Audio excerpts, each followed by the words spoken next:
Before we begin, I just want to say this video is not me criticizing all theists or even all Christians. The only person I'm criticizing is the person I'm covering unless otherwise stated. And given I had just finished off what was essentially a trilogy on Redeemed Zoomer, I figured I might as well cover the only other video of his I have any interest in commentating on. That being his video, All Atheist Arguments Answered in 10 minutes. Atheists have a lot of arguments, but they never really think of anything new that the church hasn't had answers to for the past 2,000 years. So let's answer them. Religion causes wars. Well, actually, only 7% of all human wars were caused by religion, and if you remove Islamic wars, that number drops down to 3%. So religion does cause wars then. Your character didn't say that religion is the only thing that caused wars, just that religion causes wars, which you admit is entirely true. A lot of evil has been done in the name of religion. This is true, but the most murderous people in human history have been atheists. This doesn't mean religion is true, it just means you can't use that as an argument against it. But the guy didn't use it as an argument against religion. All he did was say that a lot of evil has been done in the name of religion, which you conceded to. You can think it's superfluous, however, I thought the point of this video was to debunk things atheists say. So far, we're 0 to 2 on you refuting anything. Also, Hitler being an atheist has been something that, to be blunt, has been heavily disputed among scholars, and the evidence you show is rather weak. The part being shown in the screenshot Redeemed Zoomer took was a quote from Otto Strasser, a fellow member of the Nazi Party who was a political enemy of Hitler, and who was forced to go into exile under Hitler's reign. Essentially, this is not the judgment of a neutral scholar, but of a biased source. As for the point itself, Non-Stamp Collector has a really good video going into the claim that Hitler was an atheist. I won't play the entire thing, but I'll give you all a quick snippet. Okay, first up we have 3 quotes from Adolf Hitler, and you need to tell us the words that have been blanked out from each one. Take a look at your monitors and complete this quote. I am now as before a what, and will always remain so. Ben? Atheist! Oh, sorry, good answer, but not the one we're looking for. Joe, do you want to have a try? Non-believer? Again, you're both correct, of course, but the actual answer is Catholic. Number 2. According to atheist Adolf Hitler, what gave men their form, their essence, and their abilities? Ben? Blind chance acting upon primordial soup? Correct, but that's just not... Yes, Joe? A hurricane ripping through a junkyard? 2 excellent answers, but the exact wording we're looking for was God's will. Last quote. I believe today that my conduct is in accordance with the will of... what? Joe? Meaningless chemical reactions occurring in my brain? No, sorry, a good answer, but yes, Ben? Is it my ancestral monkey heritage? Look, once again, both technically correct in that that's what he undoubtedly believed, but the quote actually contains the words, the Almighty Creator. How do you know which religion is true? Well, everyone, religious or not, has faith in a certain worldview. It's just that some worldviews are called religions and some are secular. But everyone has to ask the question of which worldview best explains the world. Okay, and how do you know your religion best explains the world? You didn't actually respond to the point being made. You just declared that everyone has some kind of worldview. However, that does nothing to explain why you've chosen to hold the specific worldview you are defending right now. There's no scientific proof that God exists. Well, by definition, science can only prove things inside the natural world, and by definition, God is something outside the natural world. So science can neither prove nor disprove God. Science can prove anything which can have a repeated and testable effect on the world around us, though. Not merely things within the natural world. There's no evidence of anything supernatural.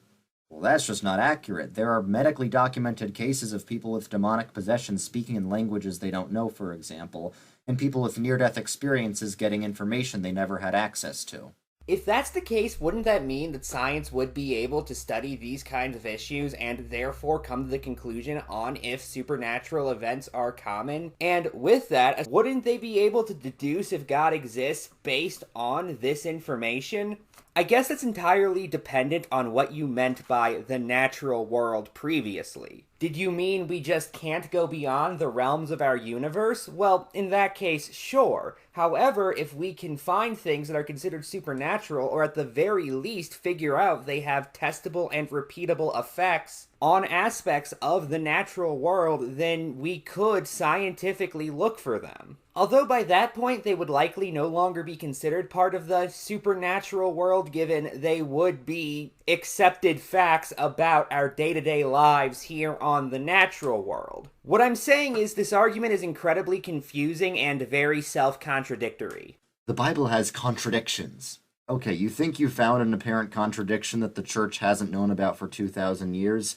Every apparent contradiction can be explained by understanding just a little bit of theology. As seen by your responding to exactly one alleged contradiction in the entire Bible. For reference, the contradictions page on Skeptic's Annotated Bible has 555 examples at time of recording. And although I'm not expecting him to respond to all of them, I would at the very least like him to make more of an attempt than he has. Even if he can't respond to multiple in this video, it would be in his best interest to, say, find somebody else responding to them and let us know where it is so we can check it out if we're interested. Hell, I'll even do something similar. I already mentioned the Skeptic's Annotated Bible page, however, the previously discussed non-stamp collector also has a video in the quiz show style about Bible contradictions. Here's a clip. Okay, on to the next round of questions, and it's our first speed round for the evening. No need to buzz in, just call out your answer as soon as I finish asking each question. 30 seconds on the clock. Your time starts now. Does Yahweh delight in burnt offerings? Yes. No. Correct. Is God the author of evil? Yes. No. Correct. According to Genesis, were humans created before the animals? Yes. No. Correct. On the road to Damascus, did Paul's traveling companions hear the voice that spoke to Paul? Yes. No. Correct. Will the earth last forever? Yes. No. Correct. Is Jesus the only man to have ascended into heaven? Yes. No. Correct. In Old Testament law, were children to be punished for the sins of their fathers? Yes. No. Correct. Okay, that's the end of our first speed round. I also love the bit of us apparently thinking we found all these new contradictions the church doesn't already know about. First off, as if that's impossible, I mean, people are still studying the Bible after all, and I assume people are still discovering new facts about it, so an increase to the number of contradictions being randomly found doesn't seem that out of the picture. But even then, who's claiming that we just discovered them? You're assuming we believe something that you need to show evidence for. Because otherwise, you're essentially saying the amount of times this point has been made proves it incorrect. And I repeat to you what I said to somebody else. Arguments are not Pokemon moves. The Gospels misquote Jesus. Now, it's true that a lot of secular scholars think the Gospels are a mix of real quotes from the historical Jesus and fake quotes added by the church, but none of them can agree on which quotes are legit and which are not, so we can discard their opinions. That doesn't make any sense, though. What you're essentially arguing comes down to scholars agreeing with something, but because they don't agree on the specifics, that means their conclusion is incorrect. But that's not how scholarship works. If the consensus is that various quotes were added later, people being unsure which quotes were added later and which ones weren't doesn't mean anything, unless they start trying to argue specific quotes were added later. And side note, wouldn't it being unknown which quotes are true and which ones aren't actually present a bigger issue for Christianity? If we knew which quotes were added later, we could edit them out of modern Bibles. However, if we're unsure, that not only means certain parts of the text could very well be later additions, but it also means that people wouldn't be sure which ones are later additions and which parts aren't. The Bible supports slavery. No, it doesn't. Just because there's slavery in the Bible doesn't mean the Bible supports it. There are some Old Testament verses that could be interpreted as condoning slavery, but Jesus himself said that the Old Testament made accommodations to people's sinful state.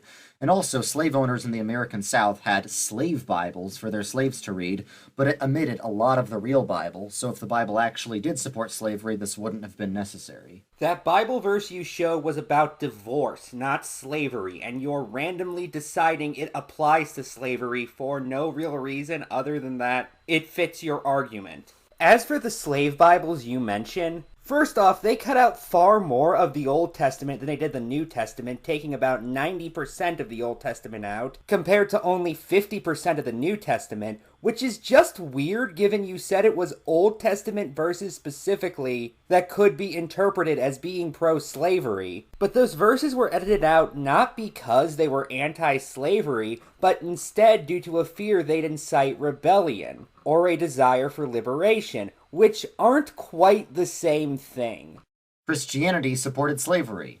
Well, sure, some Christians did, but all human civilizations have had slavery. Christian civilization was the first one to abolish it on moral grounds. The fact that you're against slavery is due to Christian influence. Also, most organizations fighting modern-day slavery are Christian. First off, not all civilizations had slavery, even going back to the ancient world. Civilizations like the Inca, for example, never practiced slavery. Second off, are you going to bother to give us a single example of a Christian organization which fights modern-day slavery, in your words? I'm not even saying this claim is incorrect. I would just like to see some evidence. God killed tons of people in the Bible. Well, it's actually way more than that. God numbers everyone's days. He's the giver of life, so he can take it, especially if people sin. Okay, so now we're back to the whole not actually arguing against the point being made, but instead conceding to it while also pretending like you're arguing against it thing you were doing earlier. There's 4,000 gods that people believe in, and you're atheist to 3,999 of them. I just go one god further. Okay, this isn't the gotcha that you think it is, because the question of whether some sort of god exists is fundamentally different from the question of which religion is right about God. But we as humans have not been proposing the same deity with different qualities and ways of acting throughout all of human history. There's been a wide variety of theistic beliefs. Fuck, going to the Bible, the story of Elisha specifically is about somebody worshipping a theistic deity that doesn't exist. That's not me editorializing, by the way. That is literally what the story is communicating to the reader. So in order to be a Christian and therefore believe the Bible, you do have to be atheist to that specific deity. If God created everything, then who created God?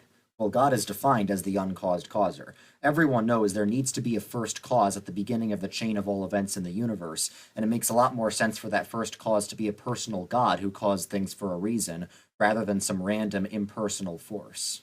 First off, we don't know that by any stretch of the imagination, and you do nothing to prove it. But even if we did, why exactly does a personal god make more sense than an impersonal force? That's another thing you just assert but don't bother explaining. Science disproves God. Well, actually, the church invented modern science. All the founders of the scientific revolution deeply believed in God, and medieval theologians laid the groundwork for modern science by saying the world was governed by an intelligent creator. That means we can understand the world with our intelligence. And studying God led to studying the world because the world is God's creation. This only makes sense if you accept the notion that shooting oneself in the foot is impossible. Yes, many early scientists were Christian. That is very true. Although, if you want to show Aquinas as one of the founders of science, then you have to trace the ideas back even farther to Aristotle, given that was where Aquinas and many of his contemporaries got their understanding of the world from.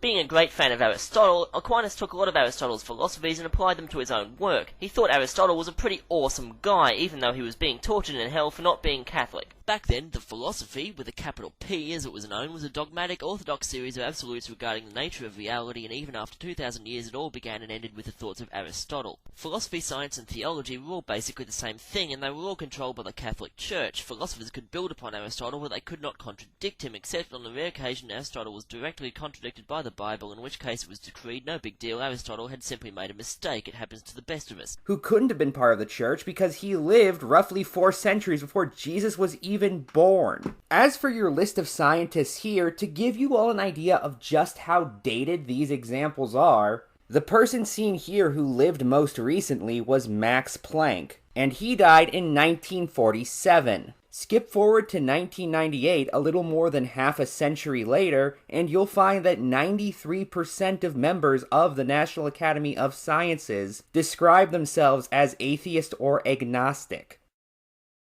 If God is good, why can't he destroy all evil? Well, he eventually will. Why can't he do it now? Because he'd have to destroy you. Which you already said he had the right to do earlier in this very video, and which you just said he was eventually going to do anyway. Why does God let any bad things happen? Because we deserve it.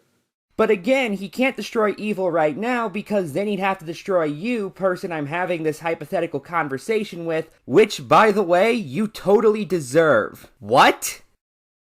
How do you know that God isn't evil instead? Well, because evil is not a thing the way good is. Just like cold is just a lack of heat, and dark is just a lack of light, evil is just a lack of good. And for good to be objective, it needs to come from God. So a God who is objectively evil is logically impossible. Evil isn't the absence of good, though. That's what apathy is. Evil is a specific term which usually refers to actively engaging in immoral actions. Furthermore, what do you define good as? You don't explain that. Is it based on actions or is it more immaterial? If so, could somebody who's never done anything wrong in their life still be considered evil because they lack whatever it is you consider good to be? This response gives far more questions than answers. Why did God let evil exist at all? So he could be glorified in defeating it.